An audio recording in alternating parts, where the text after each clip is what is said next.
गर्मी में गाय और बैल का अनोखा प्यार। उफ, बहुत गर्मी लग रही है। काश कहीं थोड़ा सा पानी का घूंट मिल जाता। हाँ हाँ चांदनी, मैं अभी तुम्हारे लिए कहीं से थोड़ा सा पानी लेकर आता हूँ। चांद और चांदनी एक दूसरे से बहुत प्यार करते थे, मानो उनका तो जैसे जन्मों जन्मों का नाता था। दोनों एक दूसरे के लिए अपनी जान तक देने को संकोच नहीं करते थे। चांदनी 6 महीने की गर्भवती थी। चांद को उसकी बहुत चिंता रहती थी क्योंकि गर्मियों का मौसम चल रहा था। ये लो चांदनी, पानी पी लो। मैं तुम्हारे लिए ठंडा पानी लेकर आना चाहता था, लेकिन बड़ी मुश्किल से जल्दी जल्दी में यही पानी मिला मुझे। कितना ख्याल रखते हो तुम मेरा। कैसे ना रखूं चांदनी, मैं तुम्हारा ध्यान आखिर तुमसे और अपने होने वाले बच्चे से मैं इतना प्यार जो करता हूँ। क्या हुआ चांदनी, तुम अचानक से इतनी चिंता में क्यों आ गई? चांद, क्या तुम भूल गए? मालकिन ने कहा है कि आज हमें हमारा नया मालिक लेने आएगा। चांद, कहीं ऐसा ना हो कि मालकिन हमें अलग अलग व्यक्तियों को दे दे। एक ही घर में जाएंगे तो चिंता नहीं रहेगी, साथ में ही रहेंगे। लेकिन अगर हमें अलग अलग कर दिया तो? मेरा तो बहुत मन घबरा रहा है, मुझे बहुत डर लग रहा है। तुमसे दूर नहीं रहना चाहती। तुम घबराओ मत और ऐसे उल्टे सीधे ख्याल अपने मन में भी मत लाओ। सब ठीक हो जाएगा, हम एक ही घर में जाएंगे। चांद और चांदनी की मालकिन नीला नाम की बुजुर्ग और विधवा महिला थी, जिसने बहुत लंबे समय तक चांद और चांदनी को अपने पास रखा, उनको खूब सेवा प्यार दिया। लेकिन अब वो बुजुर्ग हो चुकी थी, सेवा नहीं कर पा रही थी। इस वजह से वो उन दोनों को किसी को बेच रही थी। माँ जी, मुझे आपकी गाय से कोई मतलब नहीं है, मुझे सिर्फ बैल चाहिए क्योंकि मुझे अपनी खेती बाड़ी करानी है। कौन इतना झंझट पालेगा? गाय साथ ले जाऊंगा तो उसकी सेवा करनी पड़ेगी, ऊपर से गर्भवती है, और कौन इसके और इसके बच्चे को देखेगा? गाय आप किसी और को दे दीजिए, मुझे बस बैल चाहिए। देखा चांद, जिस बात का मुझे डर था वही हुआ ना। ये आदमी सिर्फ तुम्हें ले जाने की बात कर रहा है, हमें अलग कर देगा। न जाने अब मालकिन क्या करेंगी।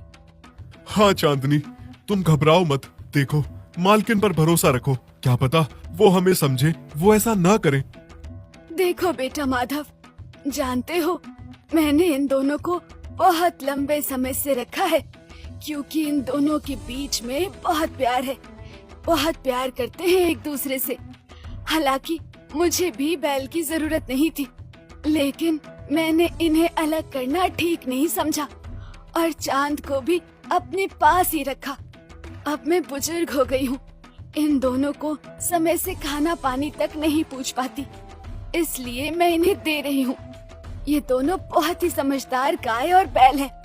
भले ही जानवर हैं, लेकिन इंसानों से भी ज्यादा समझ और प्यार है इन दोनों में। अगर तुम्हें लेना है तो दोनों को ले जाओ, वरना मैं इन्हें अलग अलग करके किसी को भी नहीं दूंगी। तभी माधव कुछ सोचने लगता है। अरे ये तो इतना अच्छा हट्टा कट्टा बैल है, अगर इस गाय को साथ में नहीं ले गया तो ये बुढ़िया बैल भी नहीं देगी। इतने अच्छे बैल से हाथ तो बैठूंगा। ऐसा करता हूँ, इस गाय को भी साथ ले जाता हूँ, फिर बात का बाद में देखूंगा इसका क्या करना है। अरे माँ जी, मैं क्या कह रहा था कि आप मुझे ये गाय भी दे दीजिए, मैं इसकी अच्छे से सेवा करना चाहता हूँ। देखा चांदनी, तुम यूं ही घबरा रही थी। मालकिन कभी भी हमारे साथ गलत नहीं कर सकती। मालकिन अब बहुत बूढ़ी हो चुकी हैं, अब उनके बस का कुछ भी नहीं रहा है। वो हमारी देख रेख नहीं कर सकती हैं। शायद इसी वजह से हमें वो किसी को दे रही हैं। चांद, शायद तुम सही कह रहे हो, लेकिन आगे भी सब सही रहे, भगवान से यही प्रार्थना करती हूँ। जाओ मेरे बच्चों, मैं तुम दोनों को किसी को देना नहीं चाहती थी, लेकिन क्या करूँ, बहुत बुजुर्ग हो गई हूँ। पता नहीं कब स्वर्ग सिधार जाऊंगी तो तुम दोनों का यहाँ कौन होगा, इसलिए मैं तुम दोनों को किसी को सौंप रही हूँ। जाओ, तुम दोनों का प्यार यूं ही बना रहे, मेरा आशीर्वाद है। माधव चांद और चांदनी को वहाँ से घर ले आता है। दरअसल माधव की पहले एक बहुत बड़ी किराने की दुकान थी, लेकिन ग्राहकों के साथ उसका बोलचाल बिल्कुल ठीक नहीं था, जिस वजह से धीरे धीरे करके उसकी दुकान एकदम से बंद हो जाती है। अब उसके पास करने के लिए कुछ काम भी नहीं था, इसीलिए वो अपनी जो छोटी सी खेती बाड़ी थी उसी को करना चाहता था। लेकिन उसको करने के लिए भी वो 2 की बजाय 1 बैल चाहता था, क्योंकि वो बहुत ही लालची किस्म का इंसान था। उसकी ऐसी सोच थी, वो सोचता था कि अगर मैं 2 बैल रखूंगा तो 2 बैलों को खिलाना पिलाना पड़ेगा, इसीलिए वो एक ऐसा हट्टा कट्टा बैल चाहता था जिससे वो अकेले ही खेत जोत के सारे खेत में काम करवा सके। ऊपर से अब उसके ऊपर चांदनी की जिम्मेदारी भी आ गई थी। अरे अरे चांदनी, ये हमारा नया मालिक क्या कर रहा है? ये हम दोनों को अलग अलग क्यों बांध रहा है? ये गाय अब यहीं बाहर बंधेगी, इसकी यही असली जगह है। मेरे लिए तो ये बिना बुलाए मेहमान के बराबर है, जिसकी मुझे कोई जरूरत नहीं है। मेरे लिए मर भी जाए तो कोई फर्क नहीं पड़ता मुझे तो बस इस बैल से मतलब है जो अब मेरे खेतों में काम करेगा। माधव चांद और चांदनी को अलग अलग बांध देता है। चांद को वो गौशाला में रखता है और चांदनी को गौशाला के बाहर बांध देता है, जहाँ पर बहुत सारे मच्छर और बहुत ज्यादा गर्मी थी। चांद को खाने में हरी हरी घास और पानी देता है, जबकि चांदनी को भूखा रखता है। ये क्या चांद, हमारा नया मालिक तो बहुत ही बुरा है। मुझे तुम्हारे साथ यहाँ तो ले आया, लेकिन हम दोनों को एक दूसरे से अलग अलग रख दिया। नहीं चांदनी, मैं ये सब कुछ बर्दाश्त कर सकता हूँ, लेकिन तुमसे दूरी बर्दाश्त नहीं कर सकता, और वो भी ऐसी हालत में जब तुम गर्भ से हो। मालिक तुम्हें इतनी गर्मी में मच्छरों के बीच बाहर बांध रहे हैं, और वो भी बिना खाने और पानी के। चांदनी को भूखा देख चांद ने भी ना पानी पिया और ना ही घास खाई। ये क्या, इस बैल ने तो ना घास खाई और ना पानी पिया। कुछ ज्यादा ही प्यार नहीं दिख रहा है तुम्हें इस गाय के लिए? हाँ, मुझे क्या है, मत खाओ, काम तो तुम्हें फिर भी करना ही पड़ेगा। तुम्हारे पास बस 5 मिनट है। अगर तुमने चारा नहीं खाया तो मैं तुम्हें भूखे पेटी खेत ले जाऊंगा और अपने सारे के सारे खेतों के काम करवाऊंगा। माधव चांद को खेत में ले जाने की तैयारी करता है, लेकिन उसे एक चीज से बिल्कुल फर्क नहीं पड़ता था कि चांद भूखा है, और चांद के साथ साथ उसकी गर्भवती चांदनी भी बिल्कुल भूखी प्यासी है। चांद को खेत में ले जाता है और उससे बहुत सारे खेतों में काम करवाने लगता है।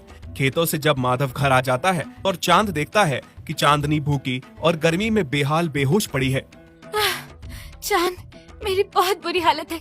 मुझे बहुत डर लग रहा है कि मेरा बच्चा भूखा प्यासा गर्मी से मर न जाए।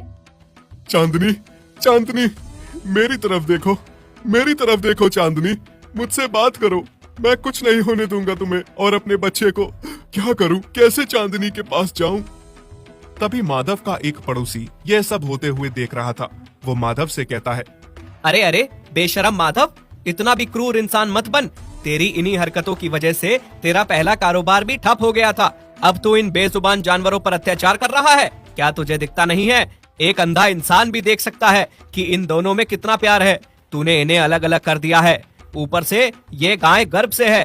तूने इसे गर्मी और मच्छरों के बीच में बाहर बांध दिया है। ना खाने दे रहा है, ना पानी दे रहा है। सोच जरा इस गर्भवती गाय पर क्या बीत रही होगी, और ये बैल इससे कितना प्यार करता है। इसके लिए भूखा प्यासा बैठा है क्योंकि तूने इन्हें अलग बांधा है और इस गाय को खाना नहीं दिया, जिस वजह से ये बैल भी खाना नहीं खा रहा। और तूने इस भूखे बैल से पूरा दिन खेतों में काम करवाया। धिक्कार है तुझ पर। अगर तुझ में जरा भी इंसानियत बाकी है तो अभी सुधर जा और रहम खा इन बेजुबान जानवरों पर। जा जा अपना काम कर, बड़ा आया मुझे सिखाने वाला। हाँ। एक तरफ चांदनी का बहुत ही बुरा हाल था, मानो ऐसा लग रहा था कि उसकी सांस अब छूटने ही वाली है। ये सब देखकर चांद बहुत ही ज्यादा घबरा गया था। और दूसरी तरफ माधव का पड़ोसी ये बात सारे गांव वालों तक पहुंचा देता है कि वो बेजुबान जानवरों पर अत्याचार कर रहा है, जिसे देख सभी गांव वाले माधव के खिलाफ हो जाते हैं और माधव को भरी पंचायत में बुलाने का आदेश दिया जाता है। इस गाय की वजह से मुझे भरी पंचायत में बुलाया गया। अब ना जाने सरपंच और पूरे गांव वाले मुझे क्या सजा सुनाएंगे।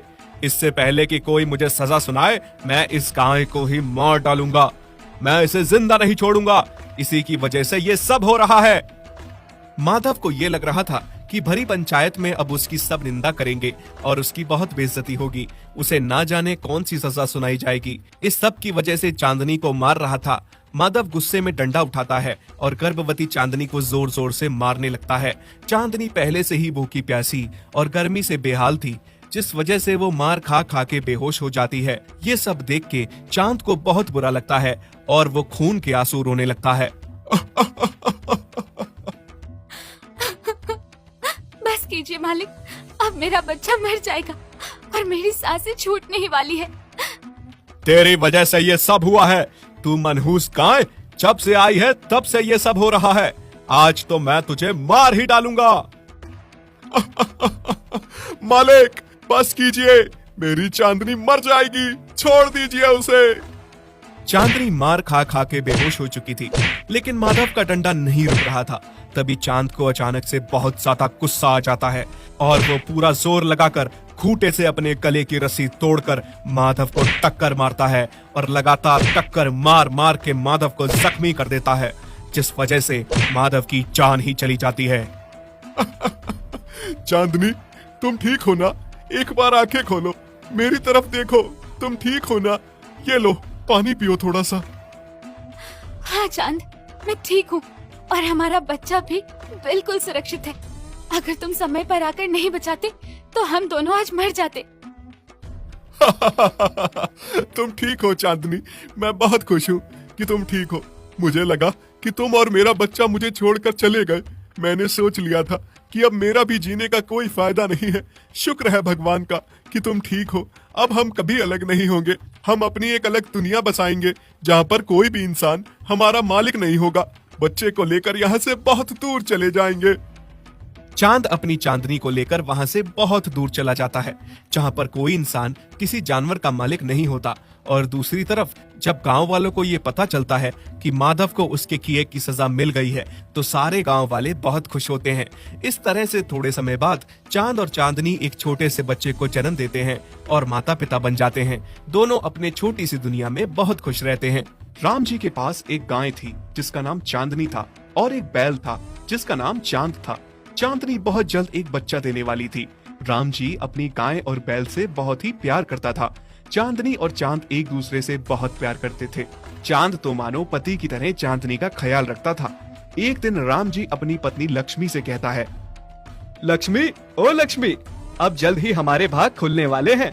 बहुत जल्द चांदनी को बच्चा होने वाला है। उसके बाद चांदनी खूब सारा दूध देगी। उस दूध को बेचने मैं शहर जाऊंगा। हम खूब सारे पैसे कमाएंगे।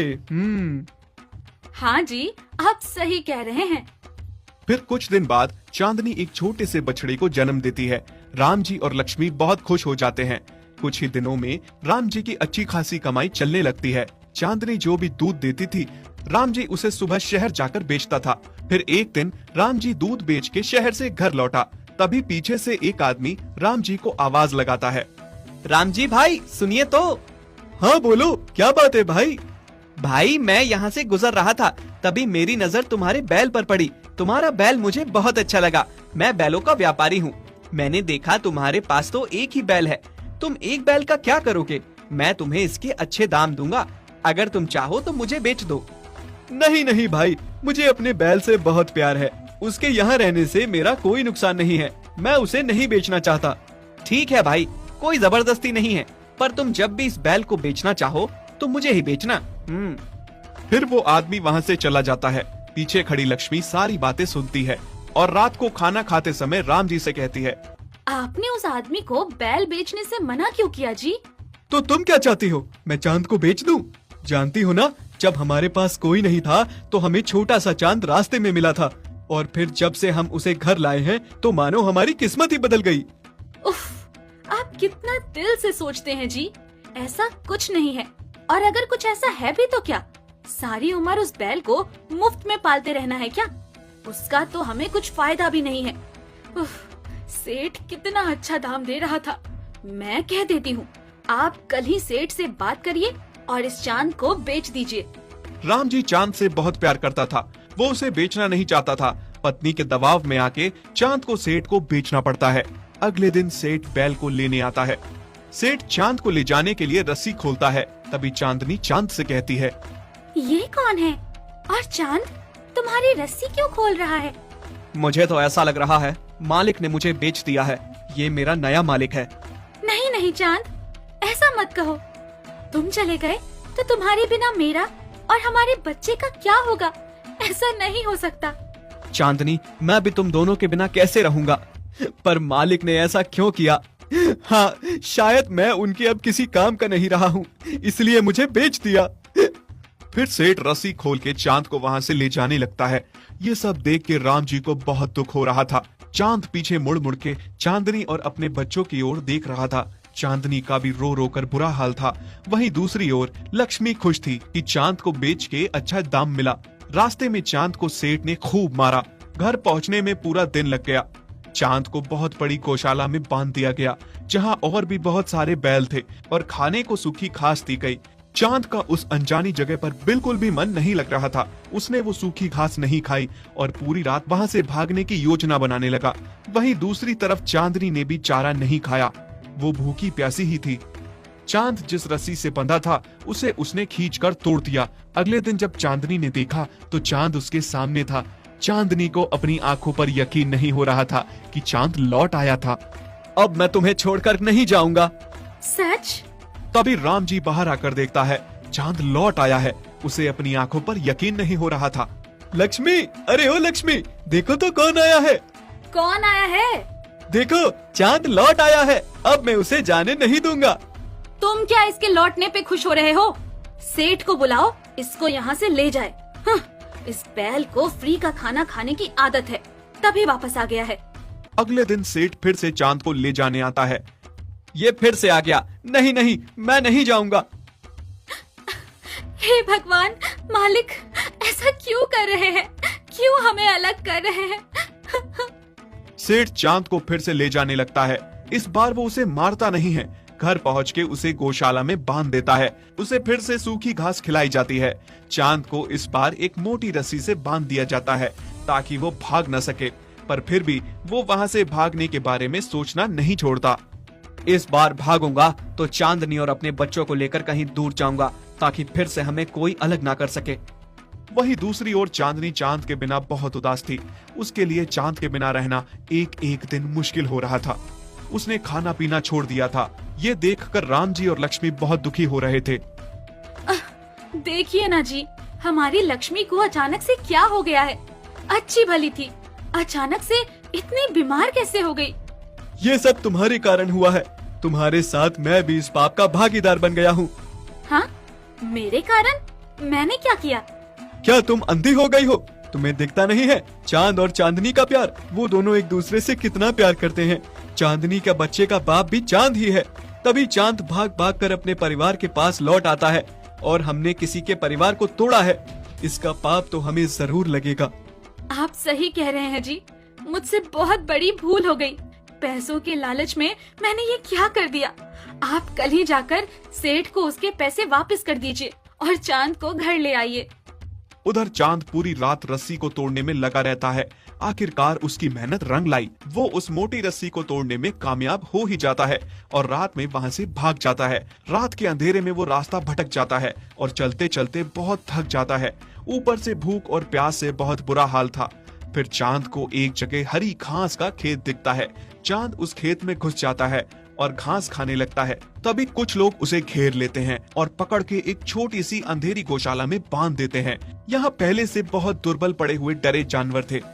राम जी अगले दिन सेठ के पास चांद को लेने के लिए पहुँचता है, पर सेठ से उसे पता चलता है कि चांद फिर से भाग गया। राम जी आके अपनी पत्नी को बताता है। दोनों चांद के लिए बहुत चिंतित होते हैं। हमारा चांद कहाँ गया होगा? अभी तक तो वो घर पहुँच जाता, पर उसका कोई अता पता ही नहीं है। कहाँ गया होगा वो भूखा प्यासा? आप सही कह रहे हैं जी, पर आप चिंता मत करिए, सब ठीक हो जाएगा। वहीं दूसरी तरफ चांद का उस कैद में दम घुट रहा था। वो सोच रहा था भगवान ने उसकी कितनी बुरी किस्मत लिखी है और कितना और दुख देखना बाकी है। मुझे तो लग रहा है कि मैं अब मर जाऊंगा। नहीं नहीं, इतनी तकलीफ उठाने के बाद अब मैं हार नहीं मानूंगा। मुझे कुछ भी करके अपने बच्चों और चांदनी के पास पहुंचना है, बस। तभी चांद दीवार को तोड़ने की सोचता है, क्योंकि दीवार कच्ची थी। उसने सींग मार मार कर दीवार तोड़ दी, लेकिन तभी वहां गौशाला का मालिक आ जाता है और चांद को बहुत मारता है। चांद को इतना मारा जाता है कि वो जमीन पर गिर जाता है। ये देख के सारे जानवर गुस्सा हो जाते हैं और सारे उस आदमी पर टूट पड़ते हैं और उसे मार डालते हैं। और फिर सारे जानवर खुशी खुशी वहां से भाग जाते हैं। चांद भूखा प्यासा था और मार खा के वो इतना दुर्बल पड़ चुका था कि चल पाना अब उसके बस की बात नहीं थी। पर फिर भी जैसे तैसे वो चल के घर पहुंचा। जैसे ही चांदनी ने उसे देखा, मानो उसकी जान में जान आ गई हो। वो चांद को पुचकारने लगी। तुम आ गए? मैं जानती थी तुम जरूर आओगे। कैसे नहीं आता? अब मैं तुम्हें और अपने बच्चों को लेकर कहीं दूर चला जाऊंगा, जहां हमें कोई अलग ना कर सके, कोई हम पे अपना हक ना जता सके। तभी लक्ष्मी चांद को वापस पाकर खुश होकर कहती है, चांद तू आ गया। मुझे यकीन था तू जरूर आएगा। अजी सुनते हो? देखो तो कौन आया है। कौन आया है? हमारा चांद वापस लौट आया है। क्या चांद आ गया? तभी राम जी रोते रोते उसके सर पे हाथ फेरता है और कहता है, मुझे माफ कर दो चांद, मैं तुम दोनों का गुनहगार हूँ। मुझे कोई हक नहीं बनता कि किसी के परिवार को तोड़ूं, और मैंने ये पाप किया। मुझे बहुत पहले ही ये सब नहीं करना चाहिए था। अब मैं तुम्हें कहीं नहीं बेचूंगा चांद, हम सब साथ रहेंगे। चांदनी, मुझे लग रहा है कि मालिक और मालकिन अब समझ गए हैं। अब वो दोबारा ऐसा नहीं करेंगे। अब हमें भी इनको मौका देना चाहिए। हाँ, तुम सही कह रहे हो। और वैसे भी गलती भी तो इंसानों से ही होती है, और अंत भला तो सब भला। और फिर सब खुशी से रहने लगते